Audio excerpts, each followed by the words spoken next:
हाँ तो भाई, क्या हाल है आप सभी के। चलिए, जैसा कि आपको पता है कि हमारा चैप्टर नंबर 7 चल रहा था, जिसको हम वाष्पोत्सर्जन कह के चल रही थी। ठीक है। अच्छा, इस चैप्टर में हमने जो हमारा लास्ट टॉपिक था कल के लेक्चर में, रंध्र गतिकी, स्टोमेटल मूवमेंट। तो रंध्र गतिकी में हमने एक बात समझी कि भाई रंध्रों का खुलना और बंद होना क्या कहलाता है, रंध्र गतिकी कहलाता है। ठीक है, रंध्रों का खुलना व बंद होना ही क्या कहलाता है, रंध्र गतिकी कहलाता है। ये हमने कल पढ़ लिया था। ठीक है भाई। अच्छा, रंध्रों के खुलने और बंद होने की क्रिया को समझाने के लिए 3 थ्योरी प्रस्तुत की गई थी। उनमें सबसे पहली जो थ्योरी थी वो कौन सी थी, कल हमने पढ़ी थी, मांड शर्करा परिकल्पना। सेकंड थ्योरी थी वो कौन सी थी, नहीं है याद, भूल गए, बोलो, स्टीवार्ड परिकल्पना। कौन सी, चलो मैं नाम दे देता हूं। सबसे पहली है मांड शर्करा, सेकंड है स्टीवार्ड, और थर्ड है पोटेशियम आयन स्थानांतरण, जिसको हम सक्रिय पोटेशियम आयन स्थानांतरण बोलते हैं। ठीक है भाई। तो ये 3 थ्योरी हमको पढ़नी है, जो हमको ये समझाती हैं कि आखिर प्लांटों में जो स्टोमेटा होते हैं वो किस प्रकार क्लोज होते हैं और किस प्रकार ओपन होते हैं ना। तो कल हमने अपनी 2 इम्पोर्टेंट थ्योरीज को पढ़ लिया था, एक मांड शर्करा और एक स्टीवार्ड परिकल्पना। ठीक है। और मैं आपको बताऊं, आज जो हम मुख्य रूप से पढ़ेंगे वो बहुत इम्पोर्टेंट जो 3rd नंबर की है, जिसको हम सक्रिय पोटेशियम आयन स्थानांतरण थ्योरी बोलते हैं। क्या बोलते हैं भाई, सक्रिय पोटेशियम आयन स्थानांतरण थ्योरी। देखिए, ये जो थ्योरी है वो रंध्रों के खुलने और बंद होने की क्रिया को एकदम सटीक बताती है, और वर्तमान समय में यही थ्योरी को सर्वमान्यता प्रदान की गई। अर्थात रंध्र गतिकी को समझाने के लिए जो सबसे महत्वपूर्ण थ्योरी साबित हुई थी वो यही थी, सक्रिय पोटेशियम आयन स्थानांतरण। आप इसको बहुत अच्छी तरीके से समझना। तो इसकी थ्योरी हम सबसे पहले लिखते हैं, इसे इमामुरा तथा फ्यूजिनो ने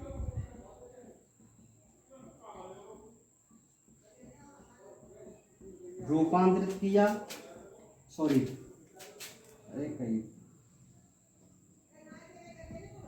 प्रतिपादित किया तथा लेविट ने रूपांतरित किया। मतलब ये जो थ्योरी थी ना, इसको देने वाले 2 वैज्ञानिक थे, एक तो थे इमामुरा और एक थे फ्यूजिनो। इन दोनों वैज्ञानिकों ने इस थ्योरी को प्रतिपादित किया था, लेकिन एक वैज्ञानिक थे लेविट, इन्होंने इस थ्योरी को थोड़ा चेंज किया और फिर इसको प्रस्तुत किया। ठीक है। अच्छा, ये कहते हैं कि दिन के समय द्वार कोशिका में मैलिक अम्ल बनता है, जो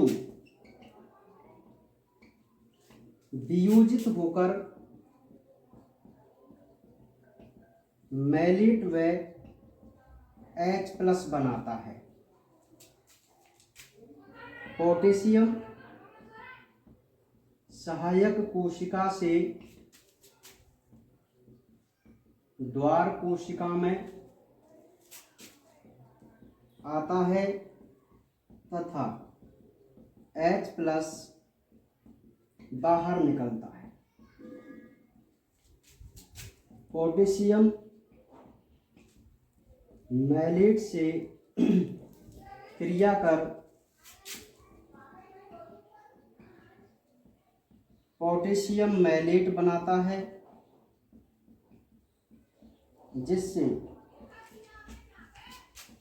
इसकी सांद्रता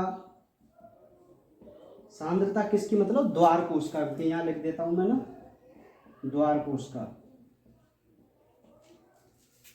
बढ़ जाती है तथा जल का प्रवाह द्वार कोशिका की तरफ हो जाता है, जिससे वे स्फीत हो जाती हैं, व रंध्र खुल जाते हैं। देखिए भाई, अभी जो मैंने आपके सामने थ्योरी लिखी है वो केवल उसके बारे में लिखी है कि आखिर रंध्र कैसे ओपन होते हैं, ठीक है, कि रंध्र कैसे खुलते हैं। तो मैं आपको बताऊं, हमको ये समझना है कि रंध्र खुले कैसे। तो एक सिंपल सी थ्योरी के माध्यम से मैं आपको बता रहा हूं। आपको सबसे पहले तो ये कहना है कि इस थ्योरी को इमामुरा तथा फ्यूजिनो ने प्रतिपादित किया और लीविट नाम के वैज्ञानिक ने इसको रूपांतरित करके प्रस्तुत किया, जो वर्तमान समय में सर्वमान्य सिद्धांत है या थ्योरी है, ठीक है। अब इसकी थ्योरी, इसकी जो मैकेनिज्म है वो हम पढ़ते हैं, तो ध्यानपूर्वक समझना। दिन के समय जो द्वार कोशिका होती हैं, अब आप गार्ड सेल जानते हैं ना आराम से, तो उन द्वार कोशिकाओं में एक अम्ल बनता है जिसको हम मैलिक अम्ल बोलते हैं, ठीक है। ये जो मैलिक अम्ल है वो वियोजित होकर, टूटकर दो प्रोडक्ट बनाता है, एक तो मैलेट और एक H+, मतलब हाइड्रोजन आयन बनाता है।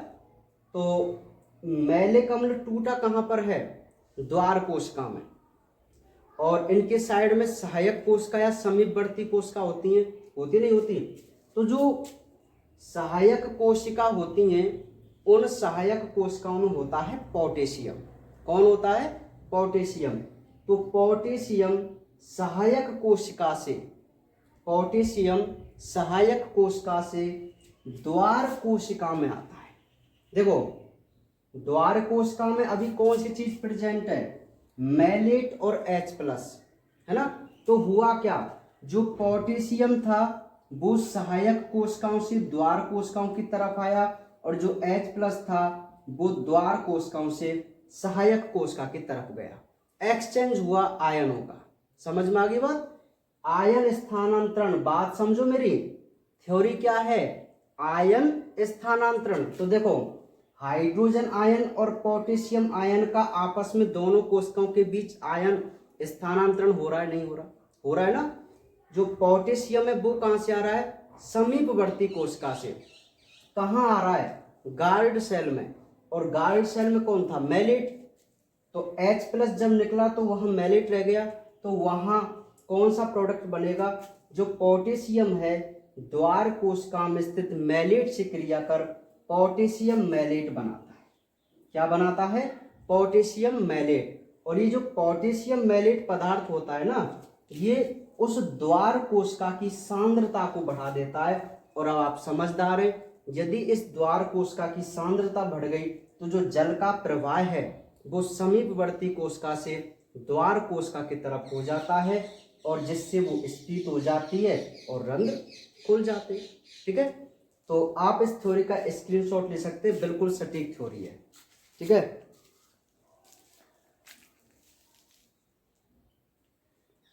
तो बात समझ में आ गई आपको ना, पता चल गया कि आखिर सक्रिय पोटेशियम आयन स्थानांतरण तकनीक में किस प्रकार स्टोमेटा ओपन होते हैं, है ना।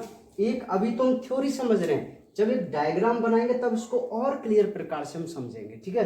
तो अभी तो ये ओपन होने की थ्योरी है। नेक्स्ट में हम जो बात करेंगे वो करेंगे कि आखिर ये बंद कैसे हुई। तो देखो,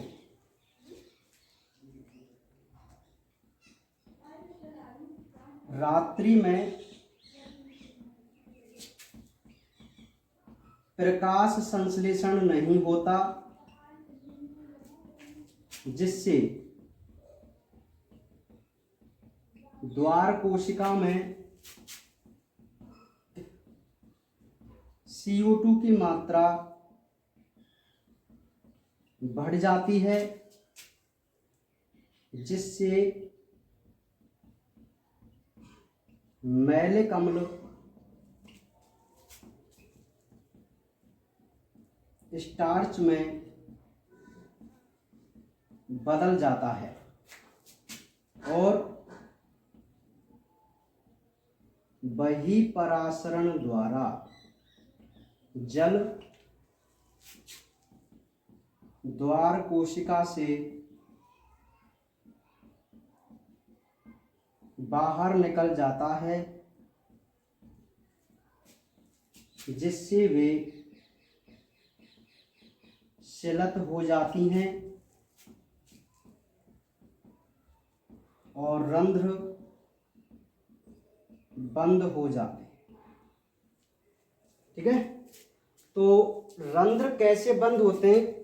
सक्रिय पोटेशियम आयन स्थानांतरण थ्योरी इसको बहुत सिंपल तरीके से एक्सप्लेन कर रही है। क्या कहती है कि भाई रात्रि में फोटोसिंथेसिस नहीं होता, तो जो द्वार कोशिका होती है उस द्वार कोशिका में CO2 की मात्रा बढ़ जाती है। किसकी मात्रा बढ़ जाती है? CO2 की। अब आप जानते कि CO2 की मात्रा बढ़ेगी कि नहीं बढ़ेगी? नाइट में बढ़ेगी ना, क्योंकि फोटोसिंथेसिस नहीं होगा।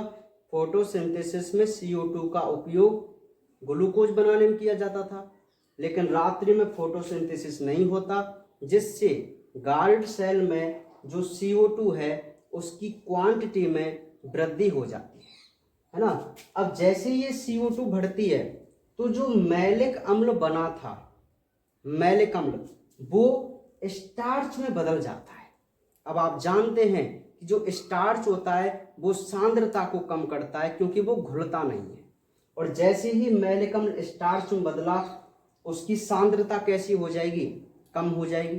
ठीक है, परासरण सांद्रता कम हो जाएगी, और परासरण सांद्रता कम हो जाएगी तो बहिःपरासरण द्वारा, एक सिंपल सी बात है, आप डायरेक्ट भी लिख सकते हैं इस थ्योरी को कि इसकी सांद्रता कम हो जाती है, जिस कारण जल के अणु द्वार कोशिका से समीपवर्ती कोशिका की तरफ गमन करते हैं, और जिससे कोशिका क्या हो जाती है? शिलत हो जाती है और रंध्र बंद हो जाते हैं। ठीक है, तो एक सिंपल सी बात है सक्रिय पोटेशियम आयन स्थानांतरण थ्योरी। ठीक है, अभी आपको लगभग 50-60% समझ में आई है, तो मैं अब एक डायग्राम बना के आपको समझा रहा हूं, तब आपको 100% समझ में आएगी। अब मत चूकना, ध्यानपूर्वक समझना। ठीक है, देखिए, तो फिर हम एक इसका डायग्राम बना लेते हैं बहुत अच्छी प्रकार से। अब हम इसको समझने की कोशिश करेंगे।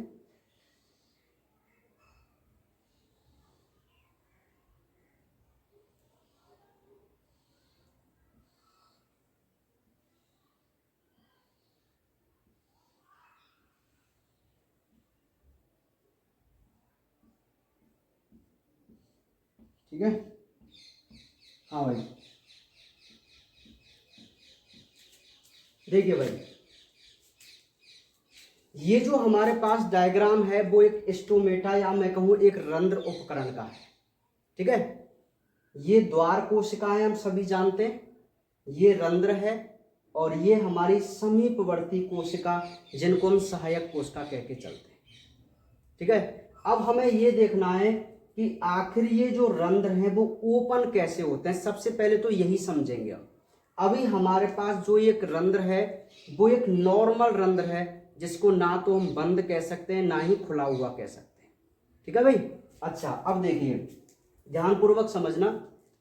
स्टार्टिंग में क्या होता है, ये जो हमारी द्वार कोशिका है इसमें एक अम्ल है मैलिक।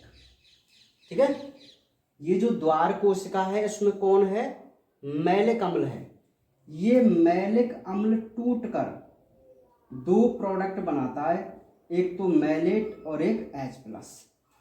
बात को ध्यान से समझो, ये जो क्रिया चल रही है वो दिन में चल रही है। किसमें? दिन में।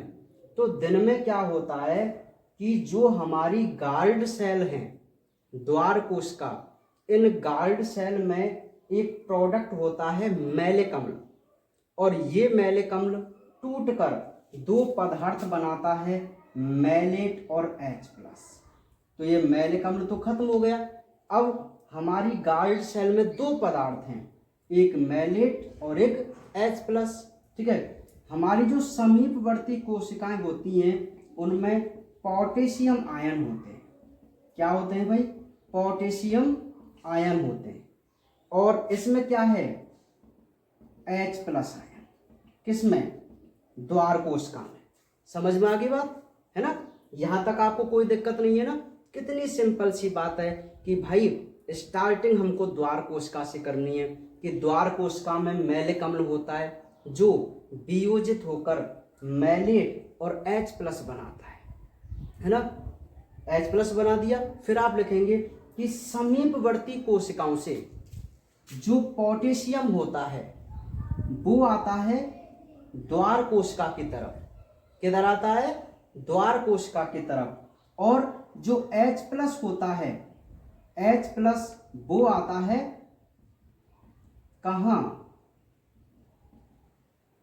कहां आया? समीपवर्ती कोशिका की तरफ। मेरी आप बात को समझने की कोशिश कीजिए। मैं आपको कितनी बार बता चुका हूं कि बायोलॉजी की हेडिंग में ही उसका सार छुपा हुआ होता है।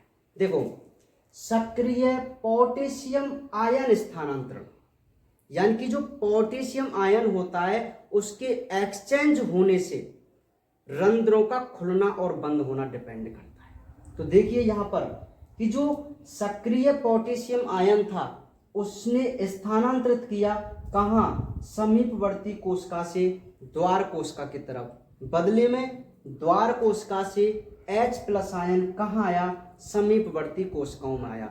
अब एक बात आप मेरी समझने की कोशिश कीजिए कि यहां जो पोटेशियम आया तो ये पोटेशियम ने किससे क्रिया की?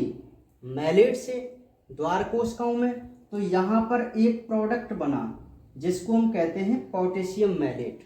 बनेगा कि नहीं बनेगा? और ये जो पोटेशियम मैलेट है वो क्या है? जल में घुल जाता है, कंप्लीट रूप से घुल जाता है। और जैसे ये घुलता है यहाँ की सांद्रता ज्यादा हो जाएगी द्वार कोशिका की। और यदि यहाँ की सांद्रता ज्यादा है और यहाँ की सांद्रता कम है तो आप समझदार हैं, परासरण का नियम हाइपो टू हाइपर। ये हाइपोटोनिक सॉल्यूशन रह गया, अब ये हाइपरटोनिक हो गया गार्ड सेल में। तो जो जल के अणु हैं H2O वो कहाँ प्रवेश करेंगे? गार्ड सेल की तरफ प्रवेश करेंगे। और हम समझदार हैं, जैसे ये गार्ड सेल की तरफ यदि जल के अणु जाते हैं तो ये कोशिका स्थित अवस्था में आ जाएंगी। और जब ये स्थित अवस्था में आ जाएंगी तो जो ये भीतर की भित्ति है इनमें थोड़ा सा खिंचाव होगा। क्या होगा? खिंचाव। तो जब ये इस प्रकार की पोजीशन में आ जाएंगी तो हमें ऐसा लगेगा जैसे हमारे रंध्र ओपन हो गए हों। बात समझ में आई कि नहीं आई? ठीक है, तो आपको पता चल गया कि आखिर सक्रिय पोटेशियम आयन स्थानांतरण सिद्धांत से किस प्रकार रंध्र ओपन होते हैं। बहुत सिंपल है, मैं कह रहा हूं बहुत ही सिंपल थ्योरी है। अपने माइंड में एक बात याद रखो कि जो द्वार कोशिका होती है उसमें मैलिक होता है जो टूटकर मैलेट H+ बनाता है। फिर क्या हुआ कि जो अरे भाई दो ही कोशिका तो हैं आपके पास, द्वार कोशिका और समीपवर्ती कोशिका। स्टार्टिंग द्वार कोशिका से करनी है आपको। ठीक है, तो जब आप H+ द्वार कोशिका में बना रहे तो अब आप समझ जाएंगे कि पोटेशियम आयन कहाँ होगा? सहायक कोशिका में होगा, समीपवर्ती कोशिका में होगा। तो आप बोल देना कि H+ जब इधर जाएगा और K+ इधर आएगा तो पोटेशियम मैलेट अपने आप नहीं बन जाएगा। और ये बन जाएगा तो ये स्थित अवस्था में आ जाएगी सांद्रता बढ़ने से और रंध्र ओपन हो जाएंगे। कितनी सिंपल सी बात है। ठीक है, तो आप समझ गए कि आखिर रंध्र ओपन कैसे होते हैं, है ना। नेक्स्ट, ये आप डायग्राम बनाना चाहेंगे आप बना लेना। और मतलब आपको क्या करना है कि ये जो चलो इस प्रकार आप एक बार इसका स्क्रीनशॉट ले लो, आपको समझने के लिए बहुत काम आएगा ये। ठीक है, फटाफट ले लीजिए इसका, है ना। आप समझने की कोशिश करना, इन डायग्राम से कई बार अच्छा समझ में आ जाता है। ठीक है भाई। हाँ चलो, है ना। चलो अब हम नेक्स्ट देख लेते हैं कि आखिर रंध्र बंद कैसे हुए। तो मैं यही एक डायग्राम बना दूं दोबारा से छोटा सा। ये तो रंध्र खुलने वाली बात थी, है ना।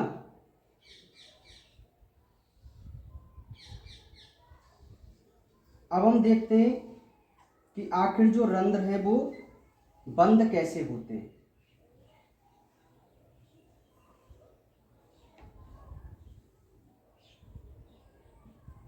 देखिए भाई, मैं आपको बता दूं, चलो मैं अब ये जो रंध्र है ना उसको हम ओपन टाइप का बनाते हैं। ये ऐसा रंध्र है जो खुला हुआ है। अच्छा, ये अगर खुला हुआ रंध्र है तो मैं आपको बताऊं कि इसमें पोटेशियम आयन है और यहाँ H+ है। यही होगा ना सिस्टम, है ना। पोटेशियम आयन कहाँ होगा, कहाँ होगा पोटेशियम आयन, द्वार कोशिका में, और H+ कहाँ होगा, समीपवर्ती कोशिकाओं में। अब देखिए, अब ये जो रंध्र खुले हुए वो दिन में खुले हुए हैं।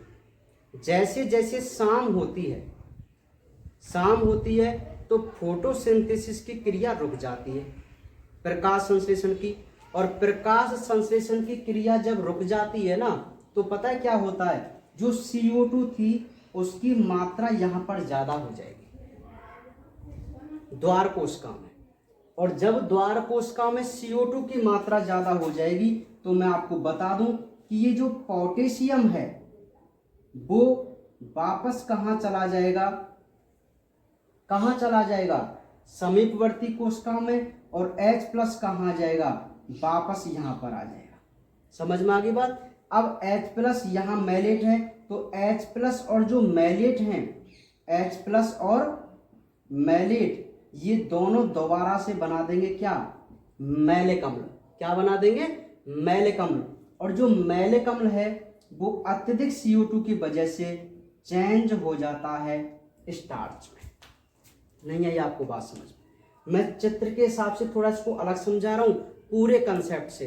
थ्योरी तो हमारी बहुत सिंपल है कि रात्रि के समय प्रकाश संश्लेषण नहीं होता जिससे CO2 की सांद्रता बढ़ जाती है और मैलिक अम्ल स्टार्च में बदल जाता है जिससे सांद्रता कम, और वही परासन के द्वारा जल के अणु द्वार कोशिका से सहायक कोशिका में और सिलत। सिंपल सी है। लेकिन होगा क्या कि जो पोटेशियम है उसका बहिर्गमन होगा, बाहर जाके कहाँ चला जाएगा, समीपवर्ती कोशिका में। और समीपवर्ती कोशिका से कहाँ आएगा वो सॉरी H+ कहाँ जाएगा, अपनी वापस। तो H+ और मैलिक दोबारा क्या बनाएंगे, मैलिक। और मैलिक अम्ल अत्यधिक CO2 की प्रेजेंसी में क्या बना देगा, स्टार्च। तो स्टार्च में जब ये बदल गया तो इसकी सांद्रता कैसी हो जाएगी, कम, सांद्रता कम हो जाएगी। तो सांद्रता कम होगी तो जो जल के अणु हैं, जो जल के अणु हैं वो कहाँ निकलेंगे, वापस इधर जाएंगे सहायक कोशिका की तरफ, और ये सिलत हो जाएगी। और रंध्र सिलत होते ही कैसे हो जाएंगे भैया, वो बंद हो जाएंगे ना। कैसे हो जाएंगे, बंद। समझ में आ गई आपको बात, ठीक है। तो ये सिस्टम होता है रंध्रों के बंद होने का। तो समझ गए कि आखिर सक्रिय पोटेशियम आयन स्थानांतरण थ्योरी कैसे एक्सप्लेन करती है कि रंध्र खुलने और बंद होने को। सिंपल सी बात अपने दिमाग में रखना, पोटेशियम आयन समीपवर्ती कोशिका में होता है और मैलिक अम्ल होता है द्वार कोशिका में, ठीक है। तो बाकी आप समझदार हैं, इतना तो पढ़ ही देंगे, ठीक है भाई। तो इसका भी आप डायग्राम बनाना चाहें तो बना सकते हैं फटाफट,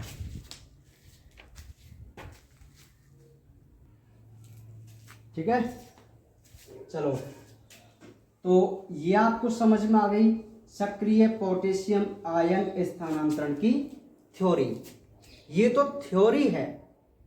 अब मैं आपको एक बहुत छोटी सी बात बता दूं कि हमारे सिलेबस में सक्रिय पोटेशियम आयन स्थानांतरण जो है उसकी दो बातें हमारे लिए दी गई हैं। एक तो है उसकी थ्योरी और एक है उसका आरेख। मेरी बात समझ में आ रही है। सक्रिय पोटेशियम आयन स्थानांतरण जो सिद्धांत टेक्निक है, विधि है, तो इसमें क्या है, दो चीजें। एक तो इसकी कंप्लीट थ्योरी है जो हमने लिखकर और डायग्राम बना के की थी, और एक आता है इसका आरेख। ठीक है, अब वो हमसे क्या करता है, मैं ये कह सकता हूं आपसे, जहां तक मेरा अभ्यास है, कि वो आपसे ज्यादातर जो क्वेश्चन पूछेगा वो इसके आरेख को लेकर पूछेगा। वो आपसे ये कहेगा कि सक्रिय पोटेशियम आयन स्थानांतरण तकनीक का आरेख बनाइए। या आपसे कहेगा कि रंध्रों के खुलने व बंद होने की क्रिया, रंध्रों के खुलने व बंद होने की क्रिया को सक्रिय पोटेशियम आयन स्थानांतरण के आरेख द्वारा समझाइए। केवल आरेख में और थ्योरी में अंतर होता है। हम जो आरेख बनाएंगे उसमें मुख्य पॉइंट लिखेंगे, और जो थ्योरी है वो तो थ्योरी होती है। ठीक है, तो ऐसा नहीं करना है आपको कि वो आपसे आरेख पूछे और आप थ्योरी लिखाएं। हालांकि नंबर एग्जामिनर पर डिपेंड करेंगे, वो आपको देना चाहे तो देगा, नहीं देना चाहे वो तो नहीं देगा। वो एग्जामिनर के माइंड पर डिपेंड करता है। हम ये नहीं कह सकते आपसे कि उसने आरेख पूछा है, आप थ्योरी लिख के आ गए तो नंबर नहीं देगा। दे भी सकता है और नहीं भी दे सकता है ना। अब सुनिए आरेख भी बहुत सिंपल है। देखो, दो बातें होती हैं, एक तो दिन में और एक रात्रि में। दो ही घटनाएं थी ना, रंध्रों का खुलना बंद होना। आप इतनी सी बात दिमाग में रखना कि रंध्र हमेशा दिन में खुलते हैं और बंद रात्रि में होते हैं। ठीक है, तो सबसे पहले हम देखते हैं कि दिन में क्या होता है। ठीक है भाई, तो दिन में सबसे पहले हम बात करें तो द्वार कोशिका में मैलिक अम्ल का निर्माण, बताओ होता है नहीं होता है ना। मैलिक अम्ल का वियोजन, और वियोजन जब होता है तो क्या बनाता है, malate plus H plus. Next, समीपवर्ती कोशिका से पोटेशियम का द्वार कोशिका में आने से क्या हुआ, पोटेशियम मैलेट का निर्माण हुआ। इसके निर्माण होने से क्या हुआ, सांद्रता में वृद्धि। मैं देख लेता हूं आपको यहां से दिखाई दे रहा है क्या, चलो है ना। सांद्रता में वृद्धि, और सांद्रता में वृद्धि से क्या हुआ, कोशिका स्फीत होना, और स्फीत होने से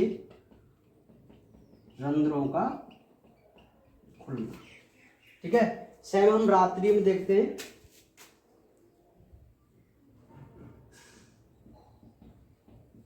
प्रकाश संश्लेषण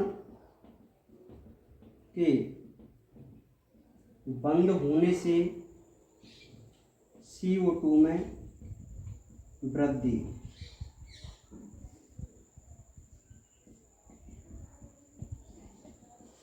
एब्सिसिक अम्ल की सक्रियता। ठीक है, CO2 में वृद्धि हो गई का बहिर्गमन।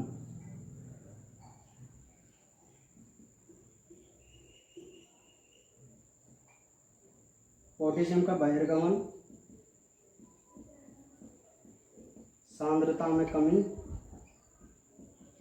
कोशिका शिलक और रंध्र बंद। ठीक है भाई, देखिए आपके सामने जो आरेख है वो सक्रिय पोटेशियम आयन स्थानांतरण तकनीक को पूरी को एक्सप्लेन कर देता है। देखिए आप समझना कि दिन में क्या हुआ कि जो हमारी गार्ड सेल थी उसमें मैलिक अम्ल का निर्माण हुआ। अब ये जो मैलिक अम्ल का निर्माण हुआ उसका हुआ फिर वियोजन, बिल्कुल क्रम से चल रहे हैं। वियोजन हुआ तो क्या बना, मेलेट और H प्लस बना, और मेलेट और H प्लस बना तो समीपवर्ती कोशिका से कौन आया, पोटेशियम आया। कहाँ पर, द्वार कोशिका में। और जैसे ही पोटेशियम आयन समीपवर्ती कोशिका से द्वार कोशिका में आया तो पोटेशियम मेलेट का क्या हुआ, निर्माण हुआ। ठीक है, और पोटेशियम मेलेट के निर्माण होने से द्वार कोशिका की सांद्रता में क्या हुई, वृद्धि हुई। वृद्धि होने से जो द्वार कोशिका है वो क्या हो गई भाई, स्फीत अवस्था में आई, और स्फीत अवस्था में आई तो रंध्र क्या हुए, ओपन हो गए। ठीक है, तो ये हमारे दिन के समय रंध्रों के जो ओपन होने की क्रिया होती है उसका एक आरेख है। ठीक है, अब आप आरेख और थ्योरी में अंतर समझ में आ गया आपको। जब हम थ्योरी लिखते तो इसको पूरा ऐसे लिखते, थोड़ी और बड़ी करते, लेकिन यहाँ हमें मेन पॉइंटों को ही लिखा है। नेक्स्ट, रात्रि में क्या होता है कि रात्रि में प्रकाश संश्लेषण की क्रिया बंद हो जाती है, जिससे CO2 की मात्रा में वृद्धि हो जाती है। और जब इसमें ज़्यादा CO2 हो जाता है ना तो एक अम्ल होता है एब्सिसिक अम्ल, प्लांट हार्मोन, अभी हम पढ़ेंगे जब हम डिटेल से अध्ययन करेंगे इनका। तो एब्सिसिक अम्ल की सक्रियता हो जाती है, और उस सक्रियता से क्या होता है कि जो पोटेशियम था वो समीपवर्ती द्वार कोशिका से समीपवर्ती कोशिका में चला जाता है, अर्थात उसका बहिर्गमन हो जाता है। और जैसे ही इसका बहिर्गमन हो जाएगा उस द्वार कोशिका की सांद्रता में क्या आ जाएगी, कमी, और सांद्रता में कमी आ गई तो कोशिका क्या हो जाएगी, शिलत। भाई मतलब बहिपरासरण होगा, मैं लिख देता हूं यहाँ पर कि बहिपरासरण के कारण कोशिका कैसी हुई, शिलत। और यहाँ स्फीत क्यों हुई, अंतःपरासरण के कारण। किसके कारण, अंतःपरासरण के कारण, है ना। और तो बहिपरासरण के कारण जब कोशिका शिलत हो जाती है तो हमारे रंध्र क्या हो जाते हैं, बंद हो जाते हैं। ठीक है, तो आपको थ्योरी और आरेख क्लियर समझ में आ गए ना। सक्रिय पोटेशियम आयन स्थानांतरण के बहुत ही इंपॉर्टेंट थ्योरी है ये। ठीक है, एग्जाम में इसी के आने के ज़्यादा चांस है, तो आप ध्यानपूर्वक इसको समझ लेना। इसका भी आप स्क्रीनशॉट ले लो, जो आउट बच्चे हैं जिनके पास PDF नहीं पहुंच पाता है ना जो। ठीक है भाई, चलिए, तो आपको कोई दिक्कत नहीं है यहाँ तक। चलो,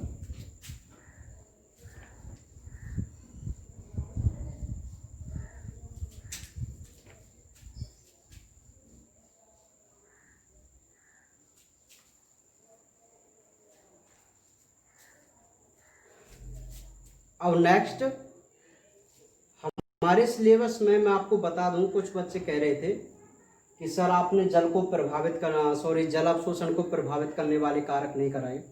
तो मैं आपको बता दूं कि जो प्रभावित करने वाले कारक है ना वो ये ज़्यादा इम्पोर्टेंट नहीं है, और जो इम्पोर्टेंट होगा मैं आपको ज़रूर समझाऊंगा।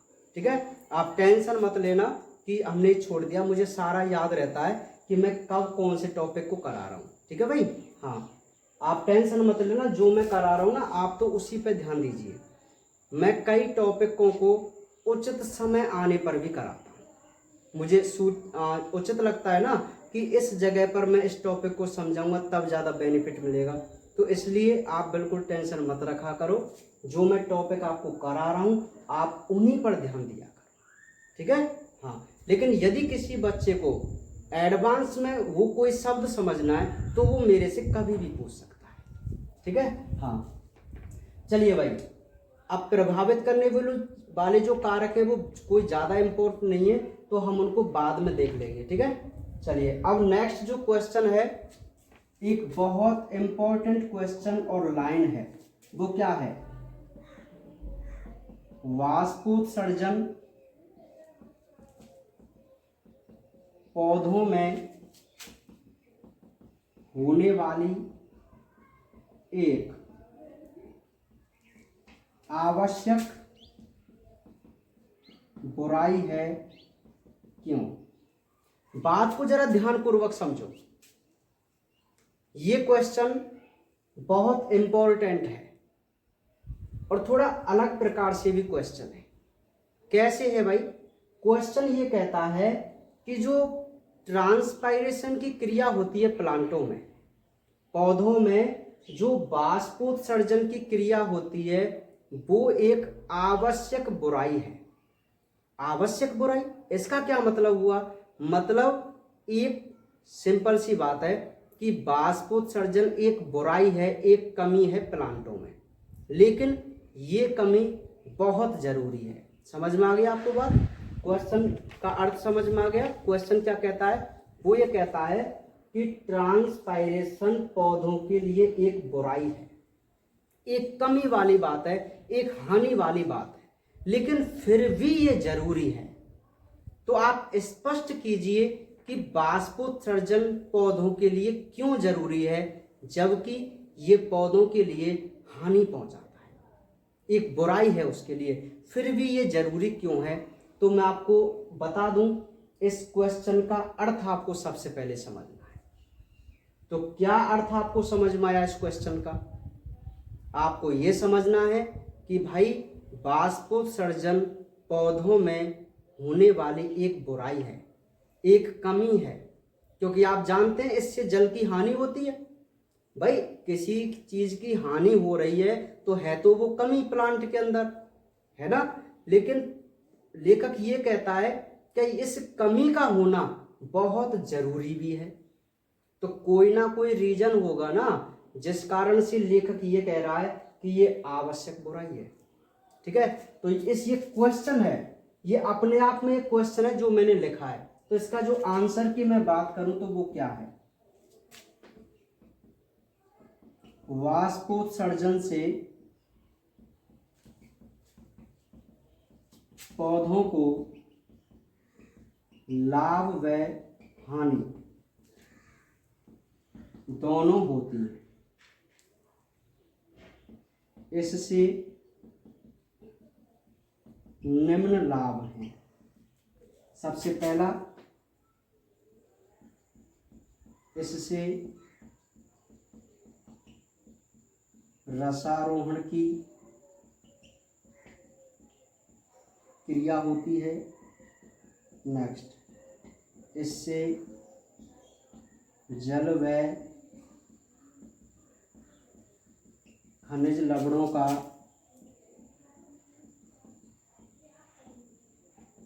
अवशोषण होता है। नेक्स्ट, पत्ती का तापमान बना रहता है। अतिरिक्त जल का निकास होता है। देखिए भाई, आपके सामने बोर्ड पर एक क्वेश्चन लिखा हुआ है और वो क्वेश्चन क्या है कि ट्रांसपायरेशन पौधों में होने वाली एक आवश्यक बुराई है, इस कथन की व्याख्या कीजिए। वो आपके लिए यही डायरेक्ट क्वेश्चन देता है कि पौधों में होने जो बाष्पोत्सर्जन पौधों में होने वाली एक आवश्यक बुराई है, कथन की व्याख्या कीजिए। ये आपसे क्यों करके पूछेगा, तो आपको ये कहना है कि जो बाष्पोत्सर्जन की क्रिया होती है उससे पौधों को लाभ और हानि दोनों ही होती है। अब इससे निम्न लाभ होते हैं। भाई है तो बुराई क्योंकि इससे जल की कमी हो रही है, लेकिन इससे कुछ लाभ भी हैं, इसलिए इसका होना बहुत आवश्यक है। तो आपको मेन आंसर जो देना है ना वो ये देना है कि आखिर ट्रांसपायरेशन से पौधों को बेनिफिट क्या मिलते हैं। तो एक सिंपल सी बात है, आप सबने पढ़ चुके हैं। देखो, बाष्पोत्सर्जन नहीं होगा तो बताओ रसारोहण की क्रिया होगी क्या? पढ़ चुके हैं आप प्रीवियस चैप्टर में। बाष्पोत्सर्जन खिंचाव के कारण ही रसारोहण होता है ना। यदि ट्रांसपायरेशन नहीं हो तो रसारोहण की क्रिया होगी क्या? नहीं होगी, है ना।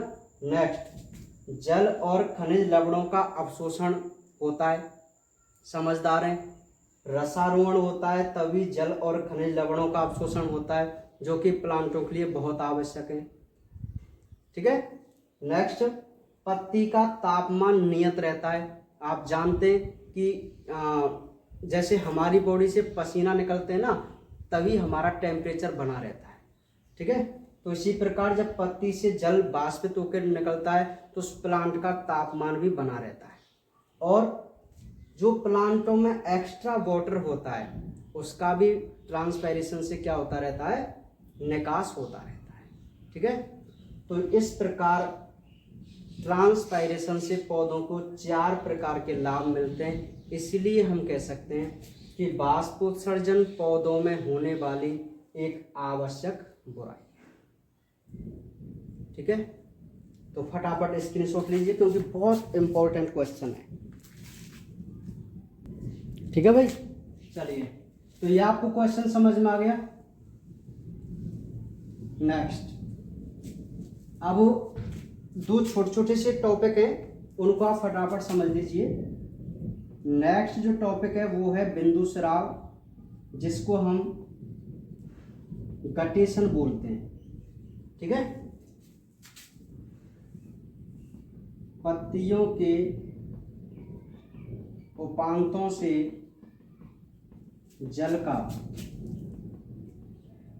छोटी छोटी बूंदों के रूप में निकलना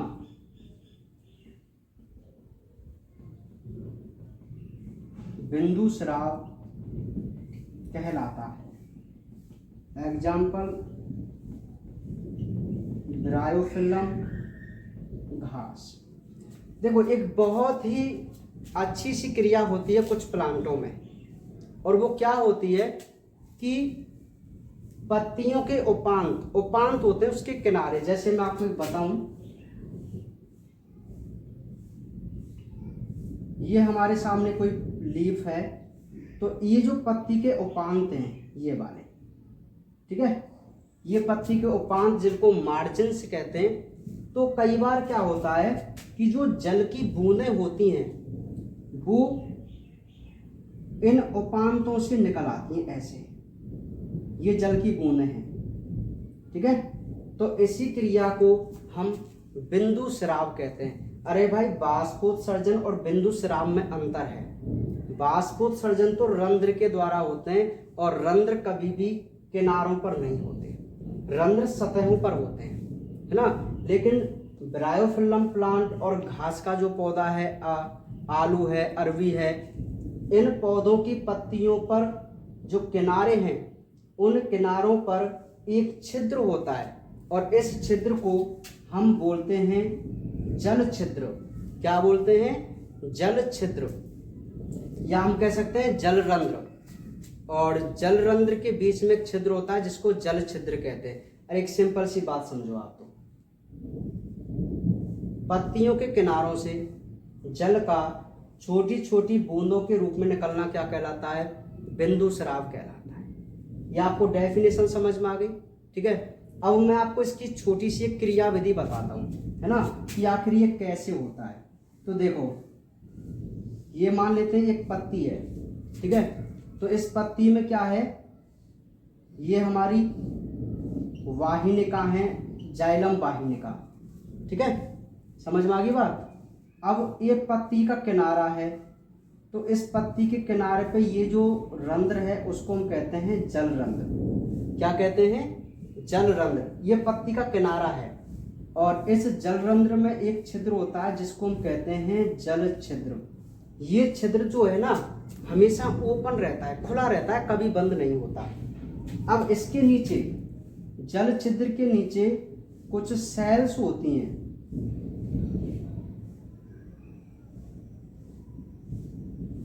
ये कोशिकाएं होती हैं, और ये जो कोशिकाएं होती हैं मृदुतक कोशिका, इन कोशिकाओं के समूह को हम एपिथेम कहते हैं। क्या कहते हैं? एपिथेम।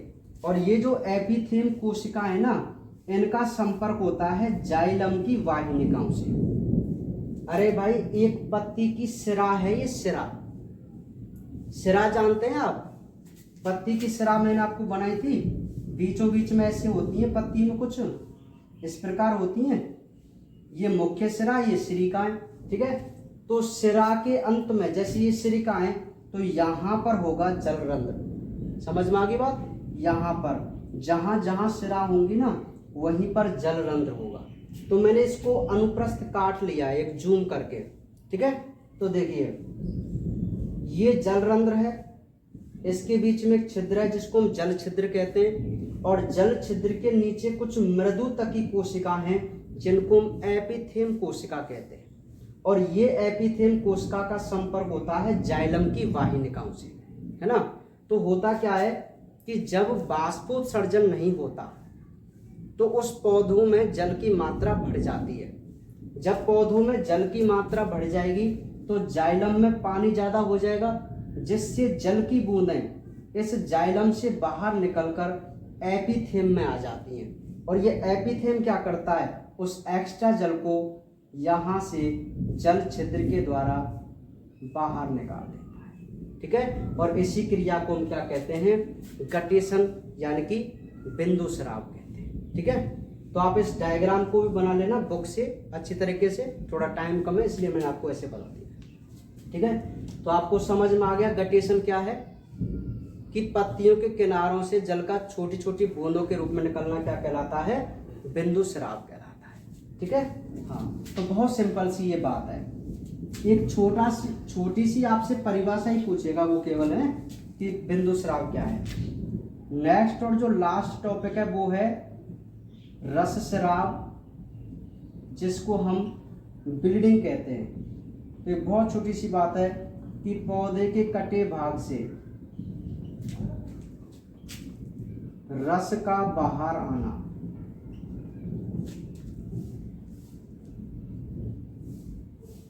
ब्लीडिंग कहलाता है। एग्जाम्पल है रबर। देखिए लास्ट टॉपिक है, मैं आपको बता रहा हूं, 1 नंबर का क्वेश्चन आएगा, आपसे पूछेगा कि बिंदु स्राव क्या है और आपसे पूछेगा ब्लीडिंग क्या है। लेकिन जो बिंदु स्राव में चित्र मैंने आपको बताया था ना, आप उसको बुक में देखना, आपको 1 मिनट में समझ में आ जाएगा, ठीक है। वो चित्र आप जरूर बना लेना नोट्सों में भी। तो पौधे के कटे भाग से यदि कोई पदार्थ रस के रूप में बाहर आ रहा है तो हम उसे रस स्राव कहते हैं। जैसे आप रबर के पौधे को काटें तो उससे लेटेक्स नाम का पदार्थ बाहर आता है, तो उसी घटना को हम रस स्राव बोलेंगे।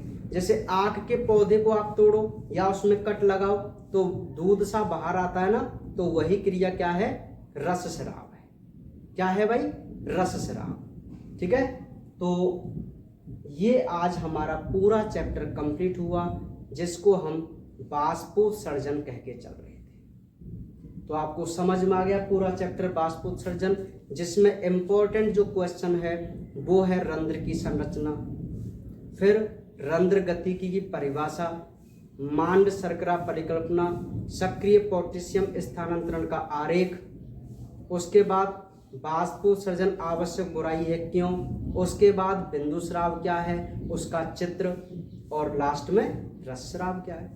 तो बस यही क्वेश्चन आपको इम्पोर्टेंट तरीके से पढ़ने हैं। बाकी कल हम बात करते हैं अपने चैप्टर नंबर 8 के बारे में, ठीक है।